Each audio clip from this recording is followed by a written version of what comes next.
Baik, wassalamualaikum warahmatullahi wabarakatuh semuanya.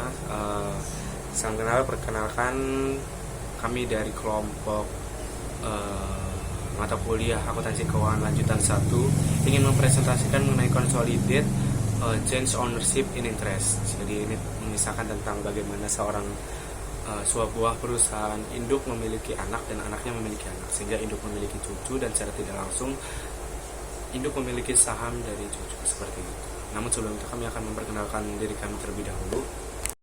Nama saya Filemon Aksalenata, lalu saya dengan NPM Akhir 194. Lalu ada teman saya Bagida Ulil Albab dengan NPM Akhir 167. Kemudian ada Rivaldo Zasan Oyelo dengan NPM Akhir 178. Kemudian ada Arya Duta Fajar Nugroho dengan NPM Akhir 199. Dan yang terakhir ada Fadel Maulana dengan NPM Akhir 176. Oke, itu ada struktur afiliasi yang pertama, yaitu struktur afiliasi perusahaan dapat sangat kompleks meskipun jenis-jenis afiliasi umum relatif mudah dikenali. Kepemilikan langsung berasal dari investasi langsung, sedangkan kepemilikan tidak langsung memungkinkan pengaruh atau pengendalian melalui perusahaan yang dimiliki langsung. Dalam struktur ayah, induk, anak, cucu, kepemilikan tidak langsung dihitung dari proporsi kepemilikan berjenjang, dan keputusan konsolidasi bukan semata berdasarkan kepemilikan tetapi atas dasar pengendalian. Misalnya, jika induk perusahaan memiliki 80% saham anak perusahaan A dan A memiliki 70% saham B, maka induk secara tidak langsung memiliki 56% saham B yang cukup untuk mengkonsolidasi. Dalam struktur afiliasi yang saling terhubung, kepemilikan total juga mencakup kombinasi langsung dan tidak langsung, misalnya 20% langsung dan 32% tidak langsung, menghasilkan total 52% kepemilikan. Situasi menjadi lebih rumit dalam kepemilikan bersama, terutama jika perusahaan saling memiliki saham atau satu sama lain, yang memerlukan metode perhitungan khusus seperti persamaan simultan untuk mengalokasikan pendapatan dan ekuitas secara akurat di antara afiliasi. Lalu itu ada struktur kepemilikan tidak langsung, induk, anak, cucu. Asumsikan bahwa Pop Corporation mengakuisisi 80% saham Sun Corporation pada tanggal 1 Januari 2016. Dan bahwa Sun mengakui 70% saham Toy Corporation pada 1 Januari 2017, baik investasi Pop di Sun maupun investasi Sun di Toy dilakukan pada nilai wajar yang sama dengan nilai buku neraca saldo untuk ketiga perusahaan tersebut pada tanggal 1 Januari 2017, segera setelah Sun mengakuisisi 70% sahamnya di Toy adalah sebagai berikut dalam ribuan. Nah, jadi itu ada kotaknya, itu ada other asset, lalu ada investment in Sun, investment in Toy, ada liabilities, capital stock, dan return earning. Lalu selanjutnya itu ada metode ekuitas akuntansi untuk afiliasi induk anak cucu. Nah, dalam akuntansi pendapatan investasi untuk tahun 2017 berdasarkan ekuitas, Sun menentukan pendapatan investasi dari Toy sebelum Pop menentukan pendapatan investasinya dari Sun. Sun Corporation mencatat investasinya di Toy Corporation tahun 2017 dengan entry berikut. Untuk yang dari Sun itu ada cash investment dan to record dividend recognized from Toy. Lalu untuk yang kedua itu ada investment in Toy, lalu ada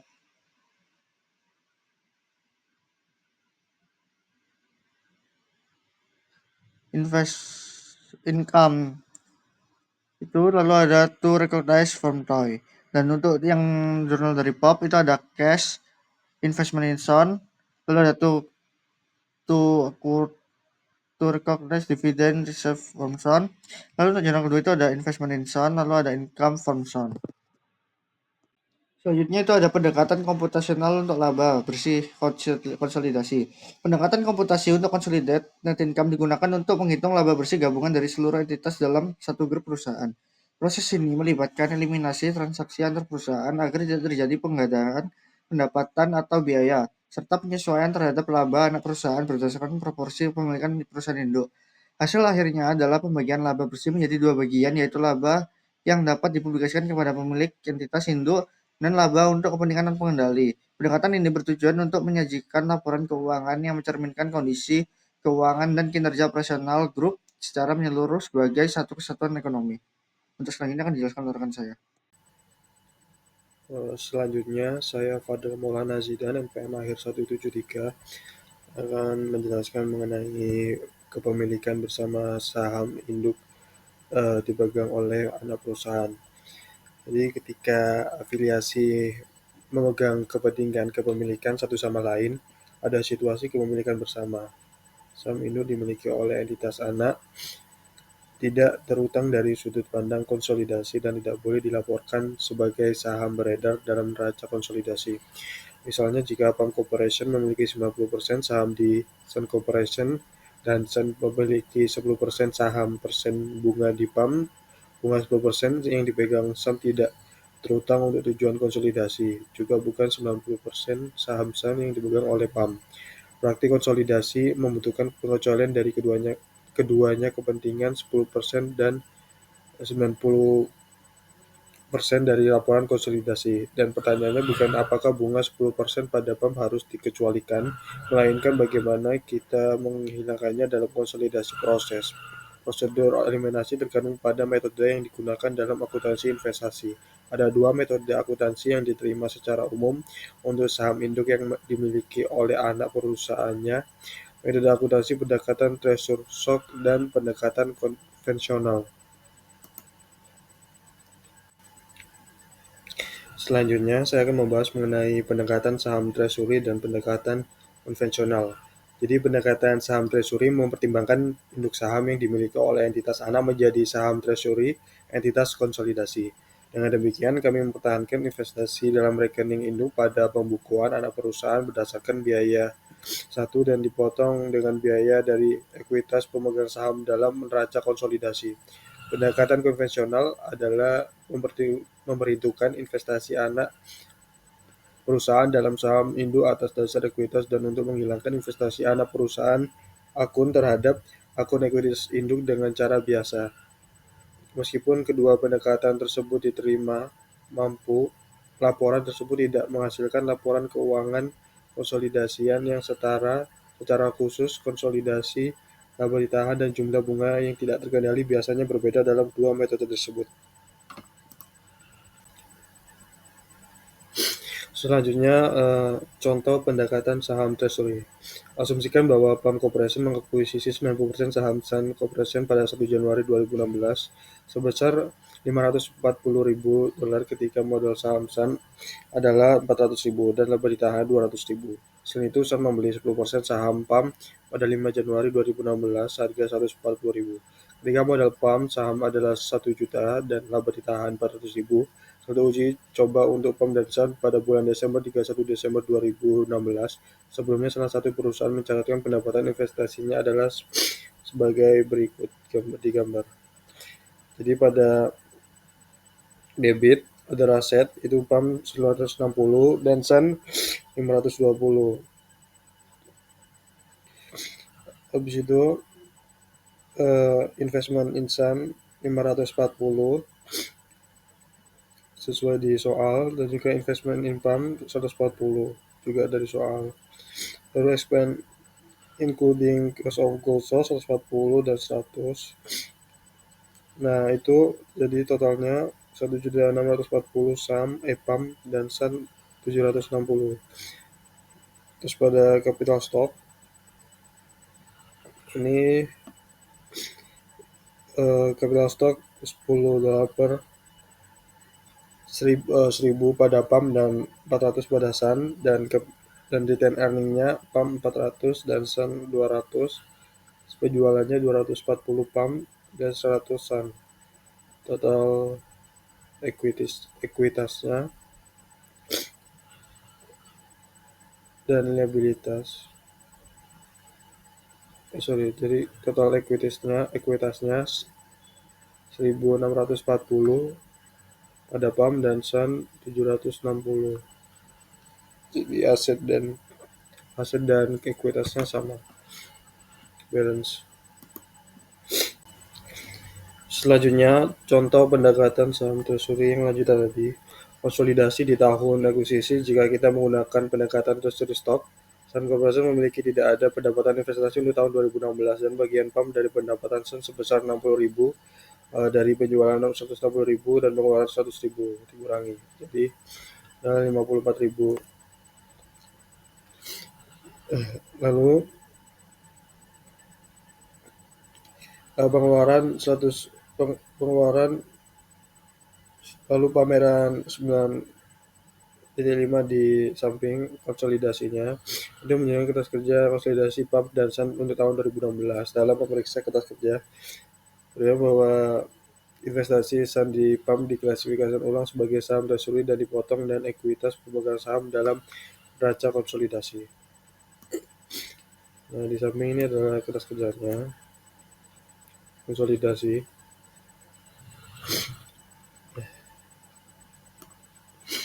Itu jadi konsolidasi statementnya totalnya itu income salesnya itu 400 ditambahkan PAM dan SAN. Habis itu investment income 540 karena income di kredit, lalu pada adjustmentnya di debit jadi 0 dikurangi. Habis itu expense-nya ditambah jadi 240 konsolidasinya. Terus NCI-nya 6. Nah, jadi conversion of net income-nya konsolidasi itu 400 dikurangi 240, habis itu dikurangi 6. Setelah itu return earning-nya 400 konsolidasi. Return earning SAN juga habis. Dan earning di saldo normalnya kredit. Nah, di adjustment-nya ini di debit. Jadi makanya habis. Lalu control of net income-nya 154 menggunakan induk. Habis itu return earning Desember 31 ditambah 400 dari return earning PAM ditambah dengan control share of net income-nya 154 jadi 554. Terus balance sheet other asset-nya ditambah 554 ditambah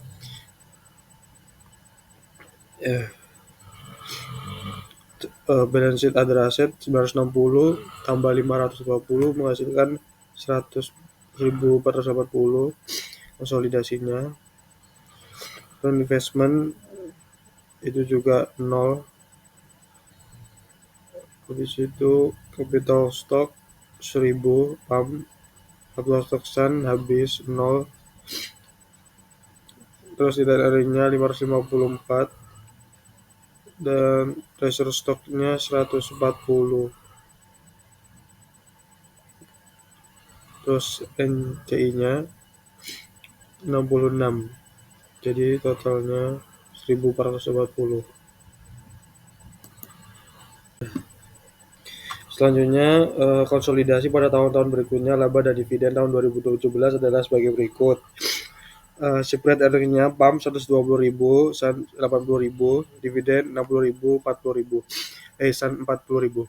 Di bawah pendekatan treasury stock dan Sun Corporation mencatat pendapatan dividen sebesar 6.000 dari PAM, 10% dari dividen PAM sebesar 60.000 dan melaporkan laba bersihnya untuk tahun 2017 dengan metode biaya dalam jumlah 86.000. PAM Corporation memberikan investasinya desain dengan metode ekuitas sebagai berikut. Jadi jurnalnya yang ada di bawah ini yang saya sudah terapkan gambarnya itu cash debit pada investment insan kredit 36.000. Nah, 36.000 didapat dari 90% 40.000 dividen paid pada by Sun. Lalu setelah itu jurnal kedua ada investment insan debit pada income from Sun kredit 77.400. Nah, ini didapat dari 90% dari 86.000 income 2017. Lalu di sebelah kanannya ada jurnal berikutnya itu income from Sun debit pada dividen kredit 6.000. Nah, ini 6.000 didapat dari 10% of PAM 60.000 dividen paid to Sun. Untuk aja investment income for PAM dividend that are include instant income.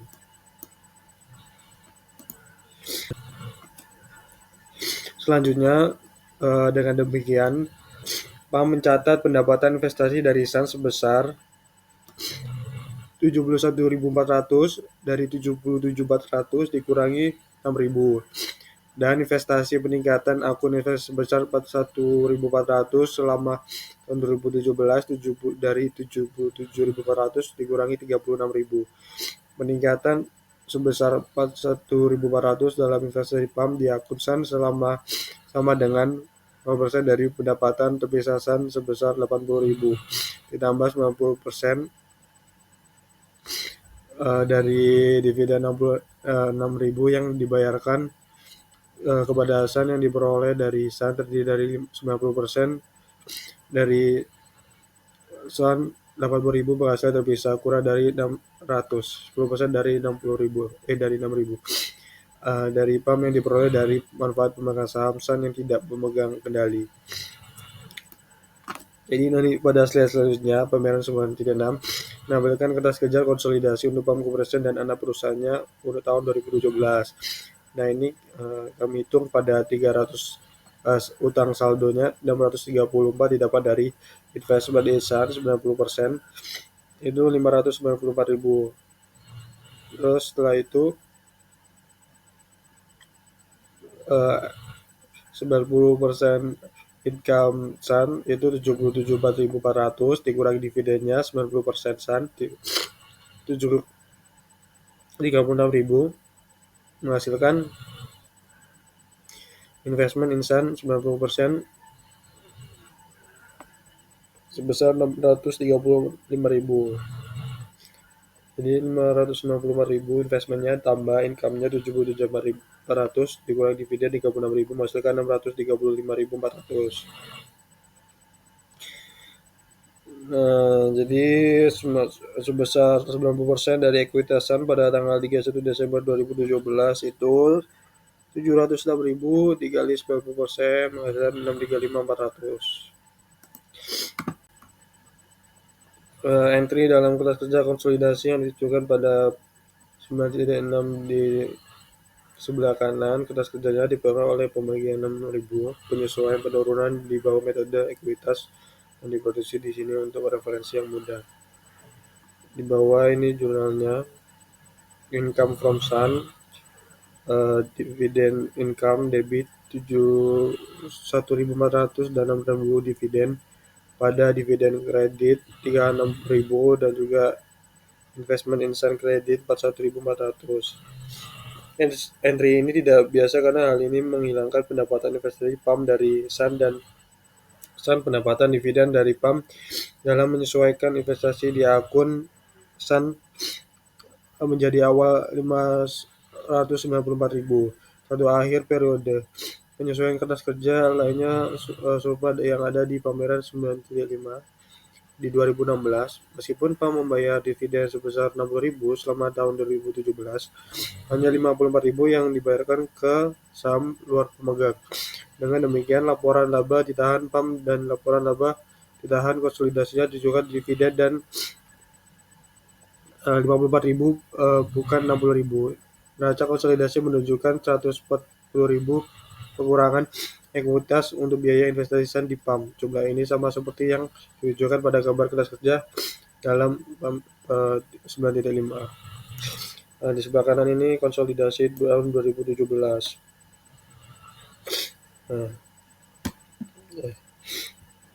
Jadi di konsolidasinya seperti tadi dijumlahkan ya antara PAM dan Sun.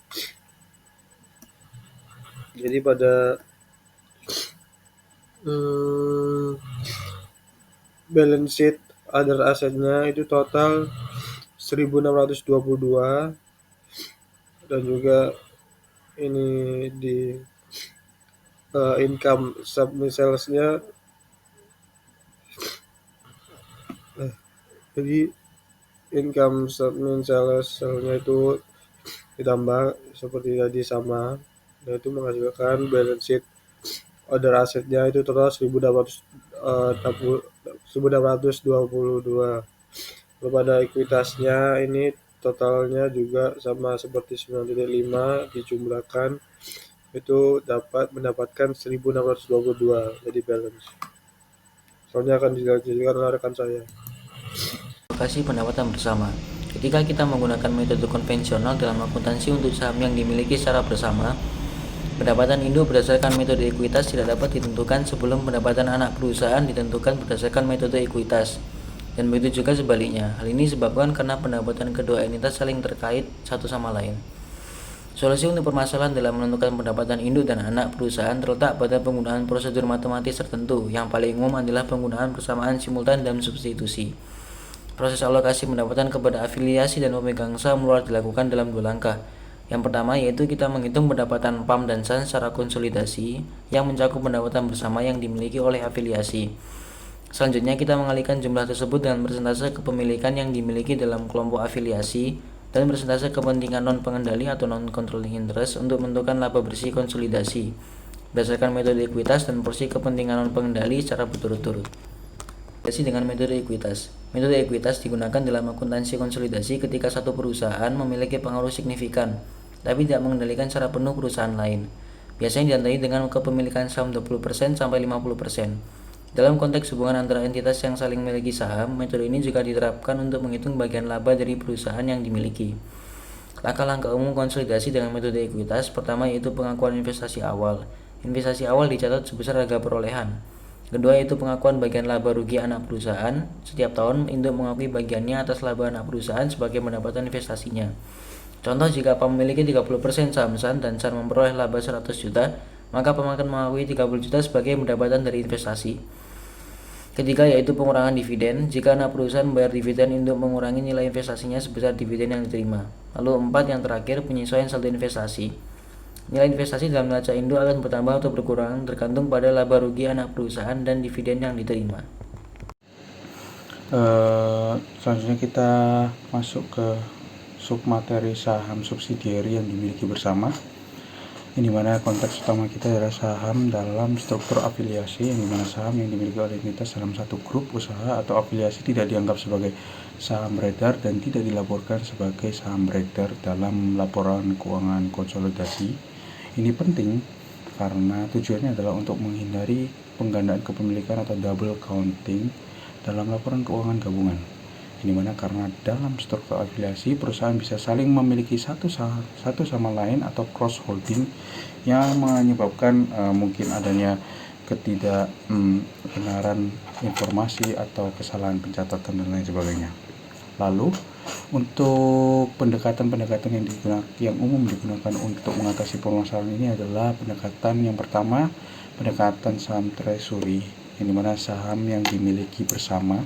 Misalnya anak perusahaan memiliki saham induk yang dianggap seperti saham treasury, yang dimana saham tersebut yang adalah saham yang dibeli kembali.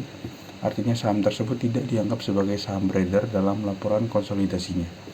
Lalu ada pendekatan konvensional yang dimana lebih umum digunakan untuk menghilangkan dampak saling kepemilikan antar entitas dalam grup, yang dimana hal ini untuk menyesuaikan laporan dengan mengeliminasi kepemilikan silang untuk mencerminkan kepemilikan yang nyata grup secara keseluruhan. Nah, untuk catatan pada pendekatan-pendekatan ini, pendekatan saham treasury tidak dapat diterapkan jika yang terlibat adalah anak perusahaan yang memegang saham perusahaan lain dalam grup. Baiklah, kalau untuk selanjutnya kita langsung masuk saja pada contoh kasus struktur kepemilikan Palset Tekton. Nah, hal ini sudah banyak dijelaskan oleh Bu Sofi sendiri, namun kita akan mereview sedikit saja. Struktur kepemilikan antar perusahaan dalam grup, misalnya PAL memiliki 80% saham di SET, SET memiliki 70% saham di TOM, dan untuk TOM sendiri memiliki 10% sahamnya di SET sendiri.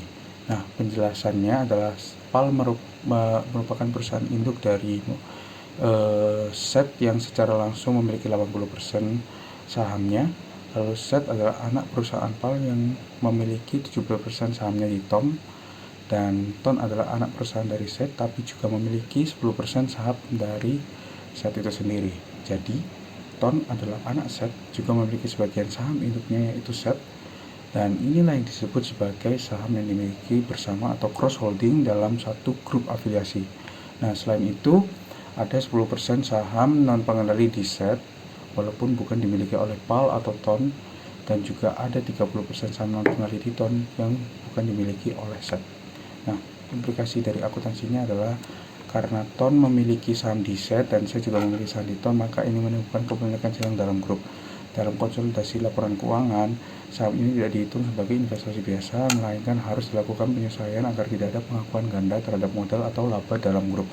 Nah, hal ini tidak boleh menggunakan pendekatan tersebut karena yang memiliki adalah anak perusahaan, bukan perusahaan induk itu sendiri. Baik, untuk selanjutnya ada mode konvensional atau substitusi. Ini caranya seperti cara matematika substitusi biasa, di mana ada dua persamaan. Pertama kita memperoleh persamaan P. P ini adalah PT PAM dan S adalah untuk SAN. Jadi untuk PT PAM ini 196.000 ditambah 0,9S, yang dimana 0,9S adalah 90% dari saham kepemilikannya PT SAN. Kemudian yang kedua ada SAN, yang dimana 106.000 ditambah 0,1P, dimana ini adalah kepemilikan dari PT PAM, sehingga untuk cara penghitungannya hanya tinggal dimasukkan saja, pilih salah satu persamaan, bisa dari persamaan PT PAM yang dimana 196.000 tambah 90% dari S, kemudian dimasukkan ke S, lalu diperoleh hasil akhirnya S adalah 138.022.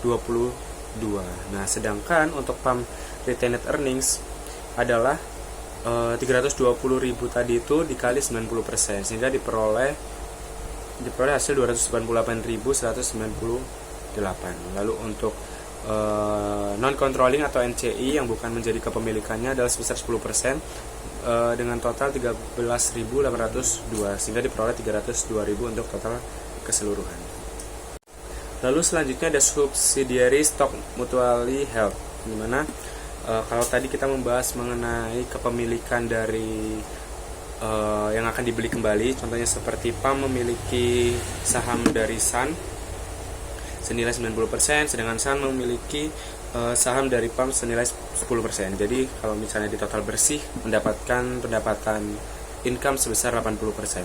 Lalu untuk selanjutnya ini bagaimana jika PT induk, bagian induk memiliki saham anak sebesar 80% dan anak memiliki saham anak lagi atau saham cucu sebesar 70%. Sedangkan saham cucu ini juga memiliki saham anak sebesar 10%. Jadi ini adalah merupakan akuisisi PAL, SET, dan TAN, yang dimana PAL mengakuisisi 80% sahamnya di SET Corporation pada tanggal 2 Januari 2016 senilai 260.000 US dollar. Ketika ekuitas pemegang saham terdiri atas modal saham sebesar 200.000 dan laba ditahan sebesar 100.000 US dollar.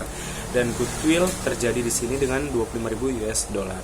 Lalu SET mengakui 70% sahamnya dengan harga 112.000 pada tanggal 3 Januari 2017, dan ketika ekuitas pemegang sahamnya adalah 100.000 US dollar, yang dimana itu merupakan aset neto, dan 50.000 merupakan laba ditahan. Sedangkan di sini terjadi goodwill bukan bargain purchase senilai 10.000 dari total goodwill yang tersirat.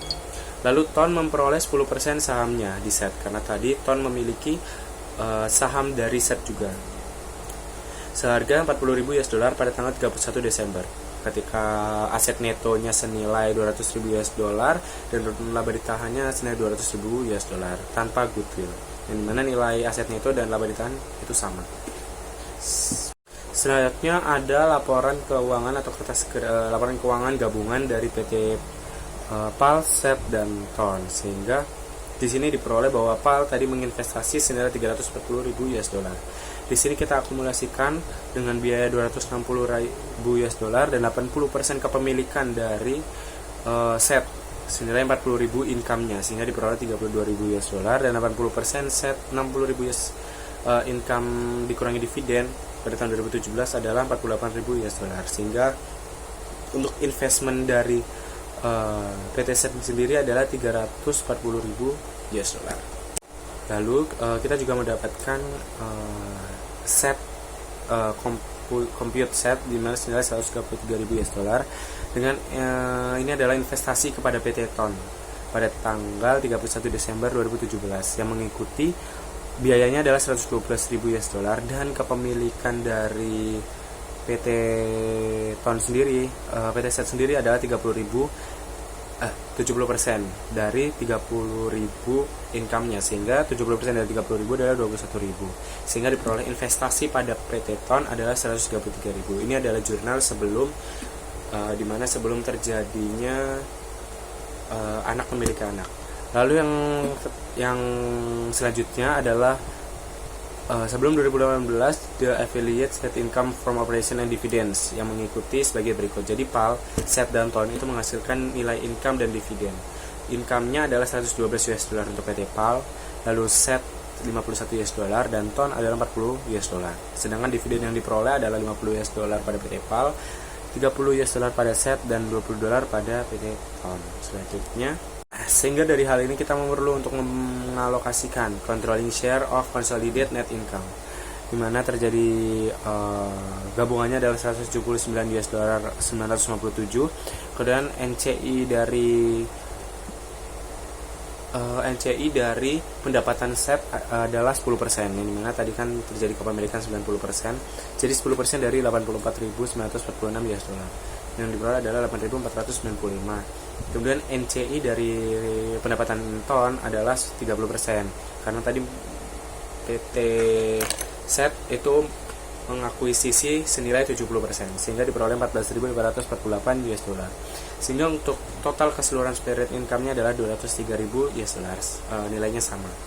Lalu dari hal ini kita perlu untuk mengalokasikan mana yang menjadi pendapatan income bagi PT PAL dan mana yang menjadi pendapatan income bagi PT SET. Lalu diperoleh bahwa PT PAL income ini PT PAL adalah 80% kepemilikannya, sehingga mendapatkan 67.957 US dollar, dan untuk PT SET adalah 33.946 US dollar dengan kepemilikan 70%. Lalu untuk penerimaan dividennya juga kita perlu alokasikan. Dari 30.000 US dollar terjadi kepemilikan 80%, sehingga yang diperoleh adalah 24.000 US dollar, dan untuk SET adalah 14.000 US dollar. Sehingga untuk investment pada akhir Desember 31 Desember 2018 adalah 383.957 pada PT PAL dan 152.946 pada PT SET, sehingga untuk TON itu memperoleh 40.000 US dollar. Selanjutnya ini untuk kertas kerja seperti biasanya, hanya ketambahan satu PT saja. Jadi untuk saldo normal debit ditambah bagian debit, dan untuk saldo normal kredit itu ditambah pada bagian kredit. Apabila terjadi bagian kredit pada saldo normalnya debit, maka harus dikurangi seperti itu. Jadi ini untuk hasilnya terpapar bahwa income statement sales dari total keseluruhannya adalah 673.000 US dollar, dan untuk controlling share of net income-nya 179.957 US dollar, dan untuk net earnings pada akhir Desembernya adalah 533.957 US dollar, sehingga pada akhirnya terjadi balance antara debit dan kredit, dan memperoleh consolidated income-nya adalah 1.561.000 US dollar. Ya, sekian presentasi dari kami pada materi hari ini. Semoga materi ini bisa membantu teman-teman yang lagi ingin lebih memahami jauh mengenai kepemilikan secara tidak langsung. Kami dari kelompok yang mengucapkan mohon maaf yang sebesar-besarnya apabila terjadi kesalahan dalam penyampaian kami. Kami pamit undur diri. Terima kasih semuanya.